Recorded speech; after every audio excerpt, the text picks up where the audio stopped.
বৃষ্টি হচ্ছে আজ। আমি এক মুঠো চাল এনেছি, কিন্তু এক মুঠো চালে হবে না, এতগুলো পায়রা বসে আছে। এই বৃষ্টির দিনে এমনিতে খেতে দিই, তো বৃষ্টির দিনে ওরা কোথায় যাবে? ওরা কিন্তু আমাদের অপেক্ষায় বসে আছে। দেখবেন চলে আসবে ডাকবার, আয় আয় আয় আয়। দেখুন উড়ন্ত পায়রা কত বয়স হয়েছে দেখুন, কিন্তু এতগুলো পায়রা এসেছে বন্ধুরা, এক মুঠো চালে হবে না, আরেক মুঠো আনতে হবে আমায়। তো আমি আরেক মুঠো চাল নিয়ে চলে এলাম, ওরা খাচ্ছে। একটু সর সর সর, মাঝে দেবো, এনে খা খা।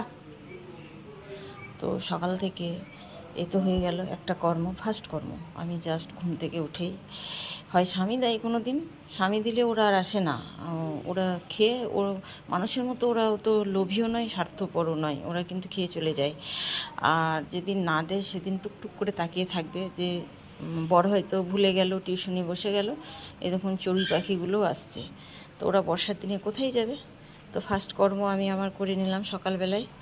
পোষোটা উঠে গেছে, কুটু ও কুটু, তোমার নাম কুটু।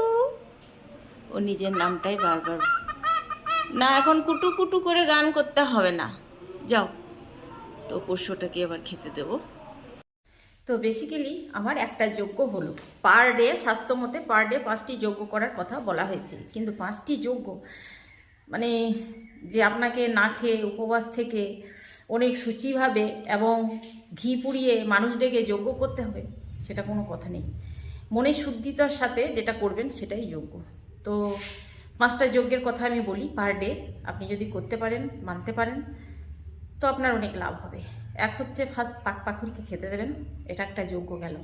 গৌমাতাকে খেতে দেবেন। 2টো বাবা মায়ের সেবা করবেন। 3টে অ্যান্ড অধ্যয়ন করবেন, আর অধ্যয়ন কাউকে দেবেন, মানে প্রতিদিন একটা নতুন শিক্ষা অর্জন করবেন এবং সেই শিক্ষাটা অন্য কাউকে দান করবেন। বুঝতে পেরেছেন? এটা একটা যজ্ঞ গেল। আর গেল গৌমাতা সেবা বললাম, আর চিটিয়া, চিটিয়া হিন্দিতে চিটিয়া বলে, বাংলায় যেটাকে আমরা বলি পিঁপড়ে, কালো পিঁপড়া, যেগুলোকে মা লক্ষ্মীর বরদান বলা হয়।